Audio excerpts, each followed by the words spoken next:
This is an isometric leg curl, and what we're going to do with isometrics is make sure that that hip stays neutral. We don't want any hip flexion, but we're going to fire up the hamstrings. Isometrics have been shown to decrease pain, and we're going to work Sarah up until she can hold this for 45 seconds. So Sarah is doing an isometric leg curl, hold at the top, nice. The hurdle in front is going to provide feedback so that she doesn't let her hip come forward. Go ahead and flex your hip a little bit and you can see how she bumps the hurdle. So that's what we don't want, so she's going to stay away from that. So this is a 4-3 exercise on the matrix. All right, now Sarah's doing a straight leg pull down. It's an isometric hold, so the band is tight. There she lets a little off, and now the band is tight again. A good way for her to keep her hip in neutral and still target those hamstrings. This is a 1-4 exercise. Isometrics to reduce pain, and also we get some strengthening. All right, Sarah's gonna do a Nordic hamstring. She's gonna try to do an eccentric lower, but it also works as an isometric. This is a great stage 2 exercise because it really challenges hamstrings to keep your hips straight.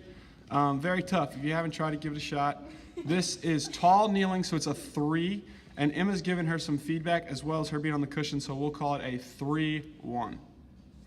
Okay, so now Emma's doing a lunge, and Sarah's giving her some external valgus force to pull her knee into a valgus position. And on that first one, you saw Emma kind of let the band win, and now there it is again. Now she's going to push out into that band and keep a nice straight line. Good job, Emma.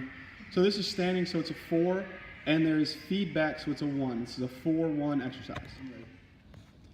Okay, so now Emma's doing a lunge. She's loaded the lunge, and Sarah's still giving her that external valgus force. If Sarah lets go of the band, so it's a 4-3 right now.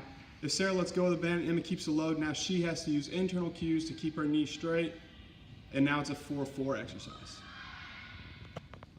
All right, so stage 3 of hamstring rehab is going to be dynamic motions where you need to absorb the force and then transfer it.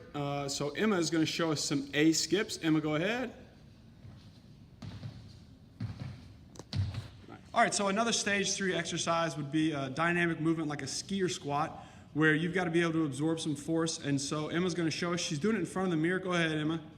And since she's in front of the mirror, we're going to use the mirror as feedback. That makes this a 4-1 exercise.